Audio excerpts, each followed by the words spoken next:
I'm here to propose a toast, and I've been called a crankiest builder, and also I'm saying that I'm retired, you know.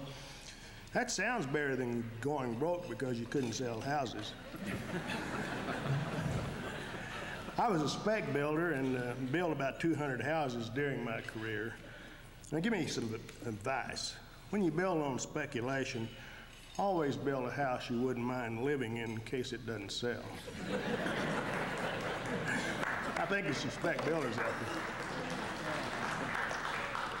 My family and I lived in a lot of my houses. We probably lived in more Holland houses than anybody ever have.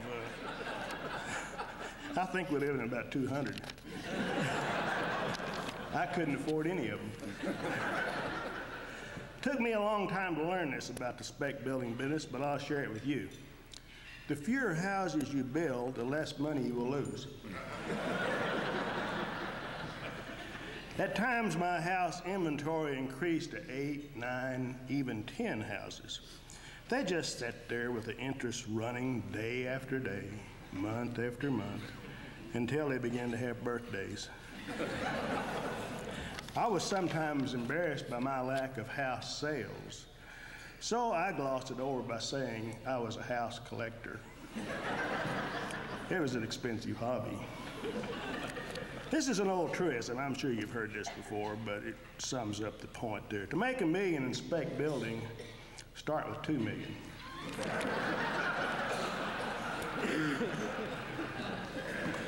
I sometimes wanted to kick my building addiction, but I was hooked. I had to keep building to get construction funds to pay the interest on my house collection. Once I built a house on my credit card. Still paying for that.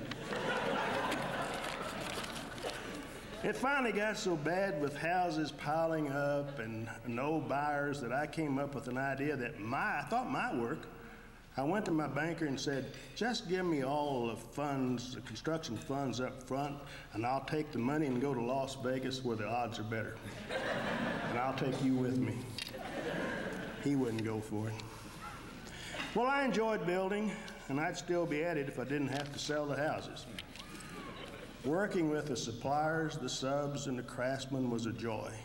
My responsibility as a boss was public relations, because the best people won't work for just anyone.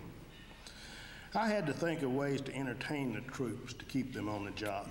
But let me warn you, nothing works during deer season.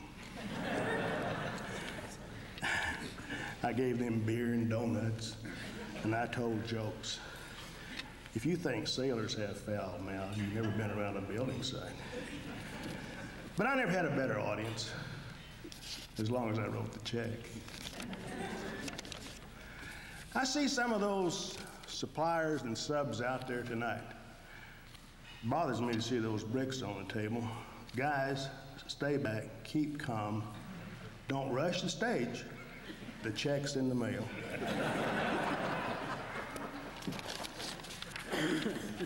I have the greatest respect for builders. And when I say builders, I include everyone that contributes to the project. Building is a livelihood, at least for some. But builders don't work just for money. Building is a means of self-expression. That was my problem, too much expression. I don't mind a house being called different, but watch out for weird. I once heard a looker wandering through one of my houses say, Dale thought he had a dream, but it turned out to be a nightmare. But really, what could be a higher calling than to build offices, homes, places of play and worship? Building is arguably the world's second oldest profession. We can't all succeed in the world's first.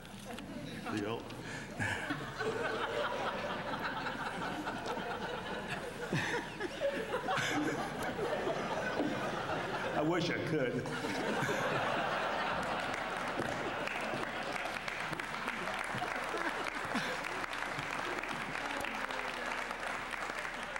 So join me in raising your glasses for a toast. To all of you out there who have built Northwest Arkansas, I salute you. Amen. You're here. That's it.